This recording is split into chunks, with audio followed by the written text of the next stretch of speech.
Good morning, everyone, and welcome to another Wake Up with Ashland.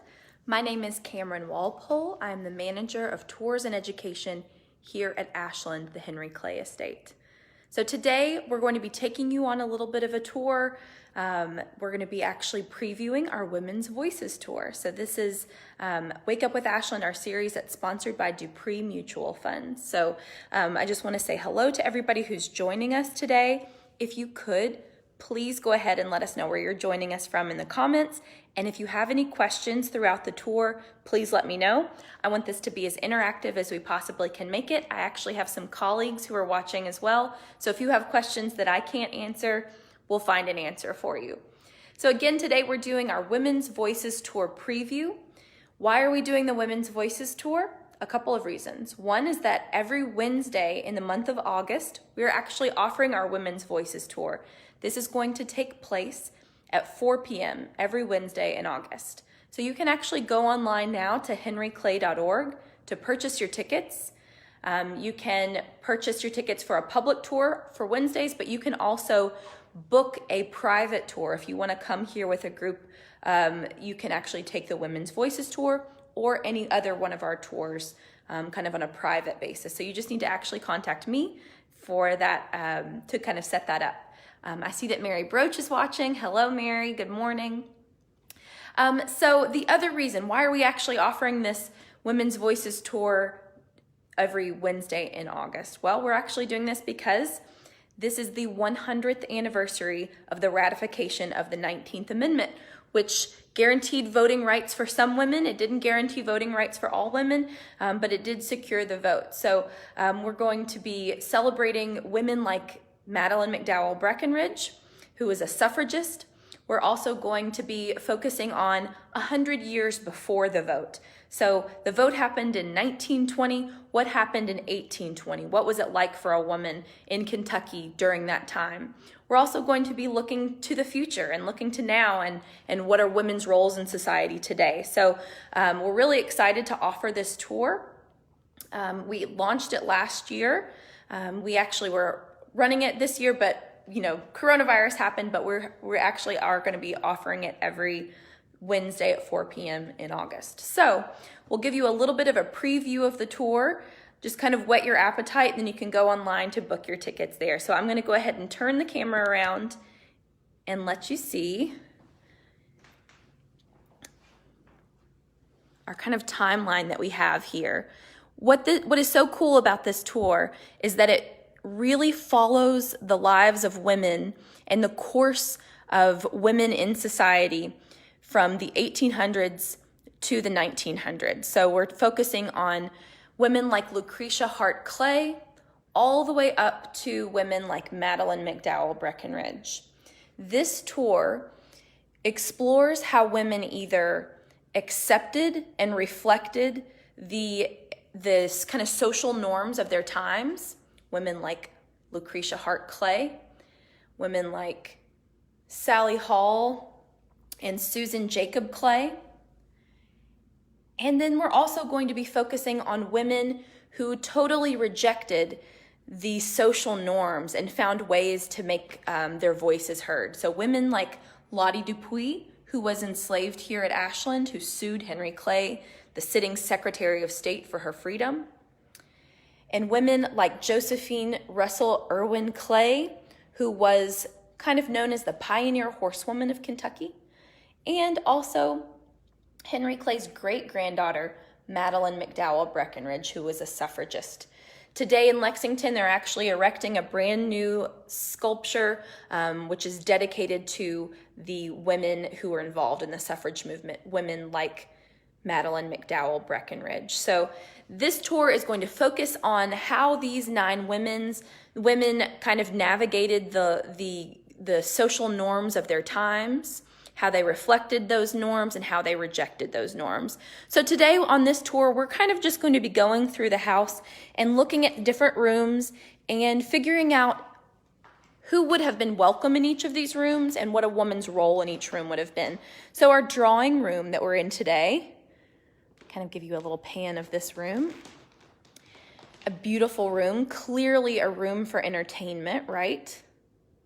this absolutely would have been a space where women would have been welcome.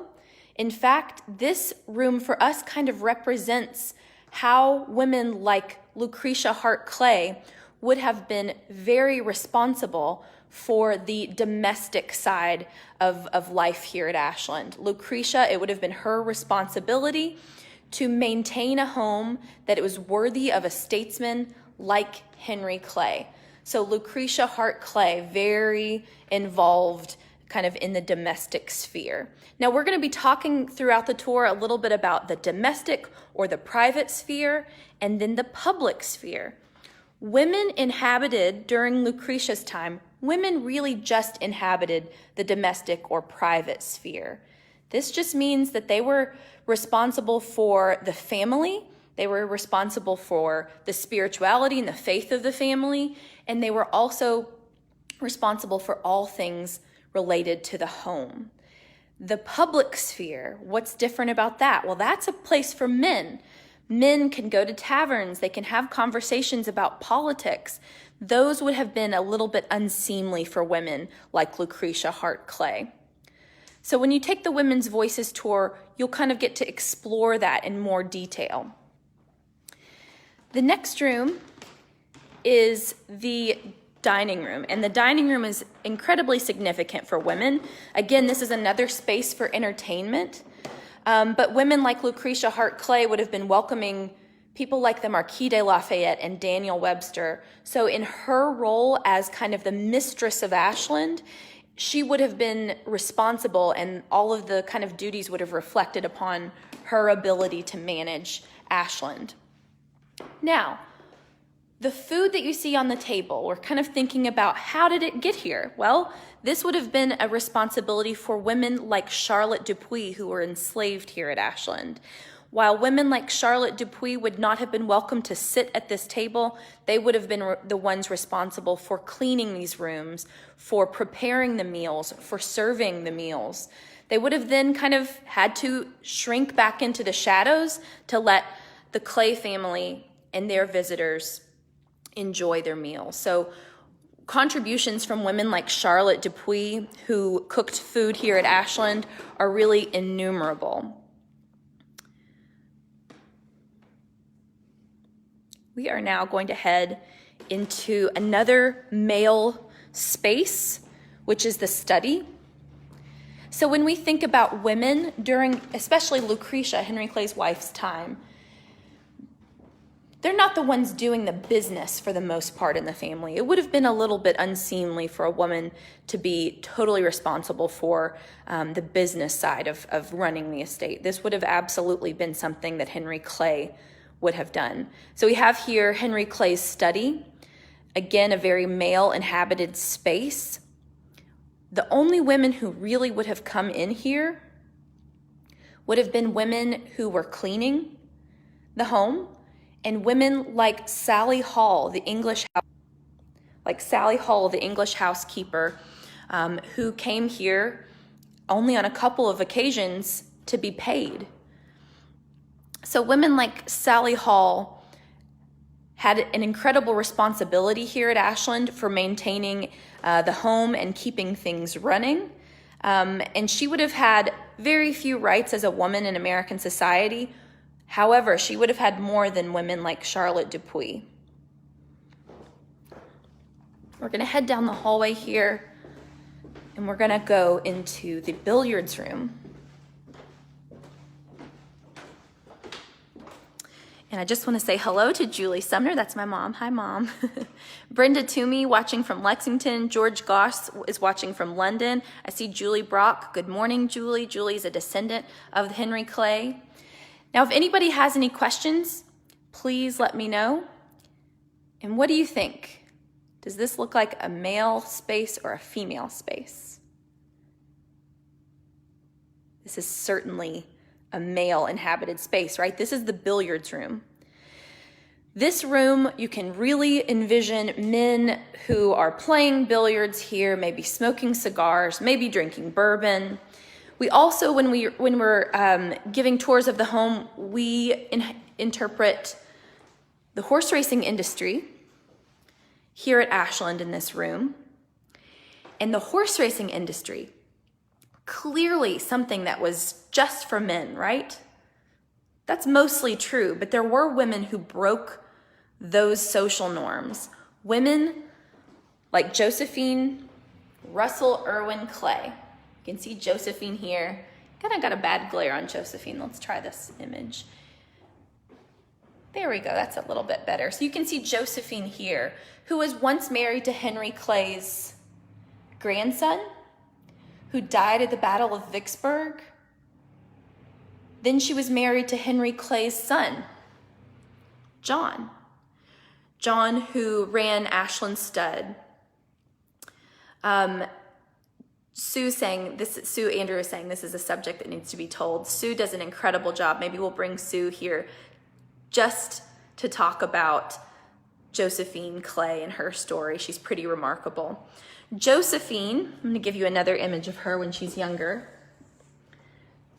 Josephine really had to learn the horse racing business.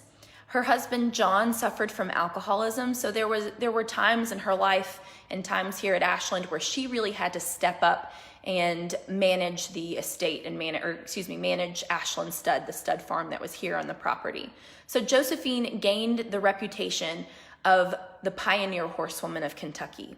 She would not have been allowed in places like the Jockey Club because of her gender, but by the end of her life, she was very well respected by her male peers in the industry. So it's really incredible to think about an industry completely devoid of women and the courage that it must have taken women like Josephine to participate, not just participate, but really move the industry forward. And so that's something that Josephine did.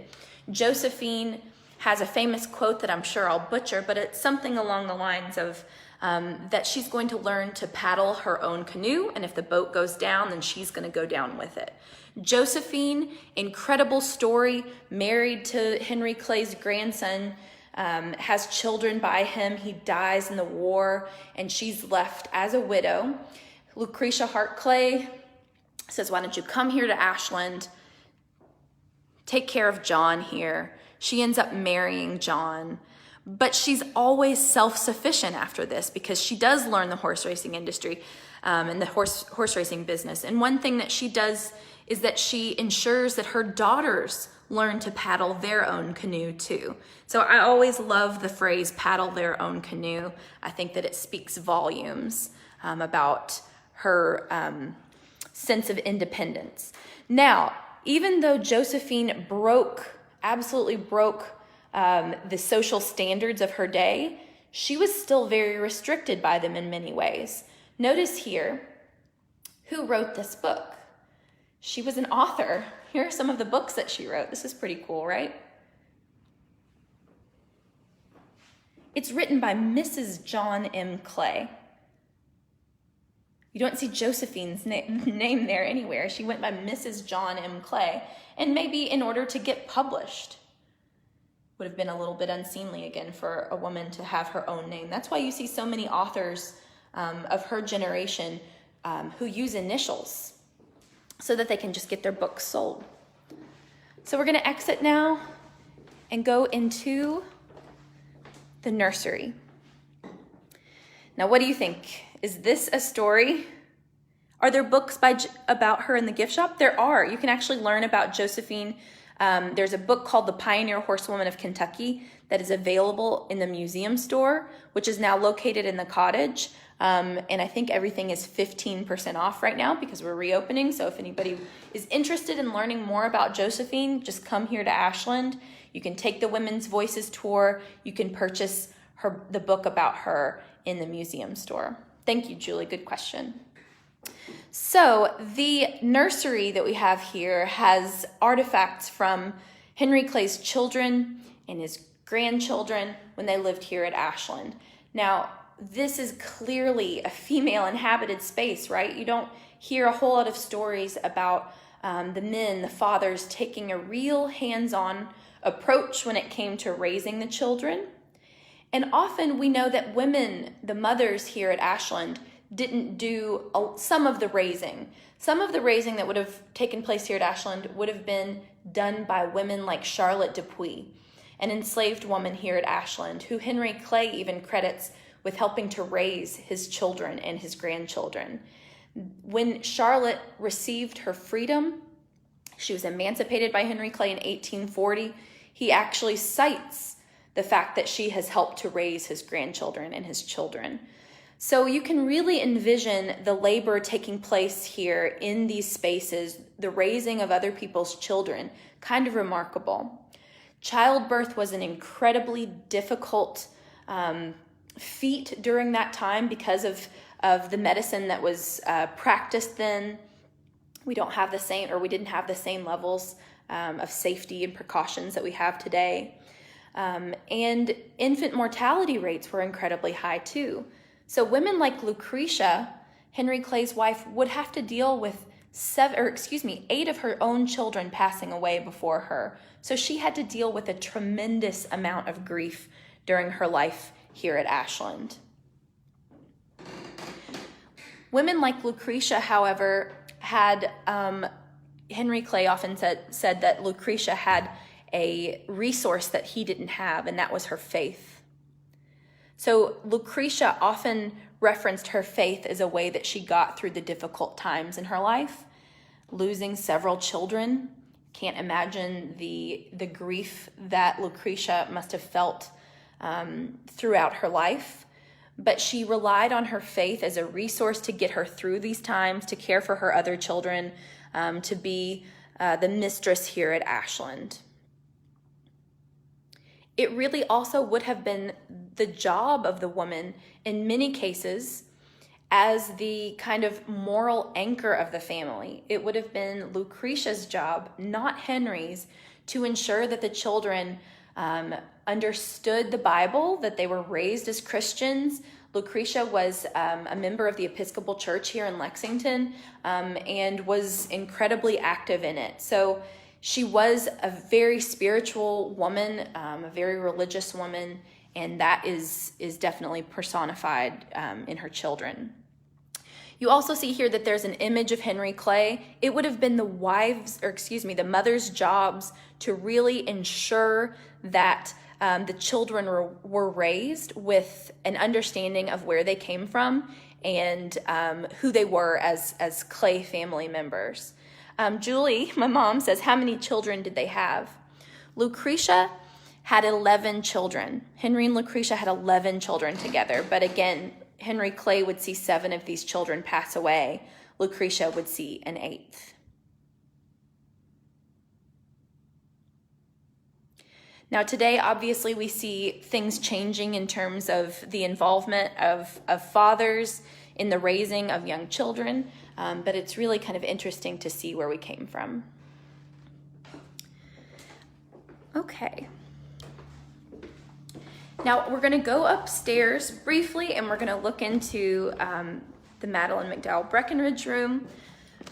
Just going to give you kind of a little taste of Madge. She's a fascinating historical figure. She was the vice president of the National American Women's Suffrage Association. She was also the president of the Kentucky Equal Rights Association, which was the only statewide organization, or was the first statewide organization in Kentucky that was advocating for women's suffrage. So I'm going to turn around the camera again. And we are going to get a behind the ropes tour. This is something that you don't get to do when you come here to Ashland, but it is something you can do if you take advantage of our virtual tours, which you can actually participate in from the comfort of your home. We actually offer virtual tours. You can purchase them. You can actually book them with me. So whatever tour you want to take, if maybe you're watching from another state, you can't get to Kentucky, but you really want to learn and delve into the artifacts in a really close way, you can do that on these tours. Okay, so we're here in Madge's room. We can see Madeleine Mcdowell Breckenridge here, a suffragist and a progressive reformer. We're not going to spend too much time talking about Madge today because we've covered her a couple of times on these tours. And I want to leave a little bit for when you come here to Ashland to take the Women's Voices tour. But I just kind of want to show you a few artifacts that are especially interesting to me. The Votes for Women sash that she's wearing, this is not an original artifact, this is a reproduction, but the dress that you see behind it belongs to Madge, and this is actually one of my favorite artifacts. This is one of her Votes for Women buttons. The suffrage movement did a great job of creating all of this ephemera, these items that would help identify suffragists as suffragists. They were people who believed that women should have the right to vote. Now you can see Madge here, and you can really actually visualize her sitting at this desk, because we have this incredible photograph of her using her great-grandfather Henry Clay's inkwell here. Now Madge was an incredible figure who wrote a newspaper. She gave speeches around the country for women's suffrage. She has the famous quote that Kentucky women are not idiots, even though they're closely related to Kentucky men. So that's her famous quote, but she was witty, she was incredibly intelligent, she was hardworking, but she suffered from tuberculosis. So on the tour, you'll learn a little bit more about Madge, her trials and tribulations, her efforts as it came to women receiving the vote. You can see Madge here, the ratification, the signing of the ratification of the 19th Amendment. You can see Madge right there. Point to her right there. And then you can see Henry Clay's bust right above her. So it's really kind of a cool image.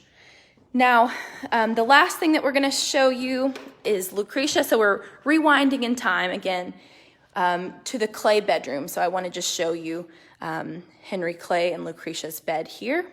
You can see Lucretia there to the right. Lucretia would have had to deal with a tremendous amount of, kind of having to stick up for Henry Clay and to keep appearances looking great for the public. Henry Clay had his vices, and it would have been Lucretia's job to kind of downplay them and make sure the public didn't think anything lesser of Henry Clay. So women still today have a lot of emotional labor that they do within the family to keep appearances, to keep things running here in the mansion, to raise the children, to make sure that their children are getting the right spiritual upbringing and that sort of thing. Julie Brock also says, are there any suffrage items in the gift shop? And she hasn't been there in a while. Yes, Julie, you can actually find some incredible suffrage items in the gift shop. In fact, the button that you see here of Madge's,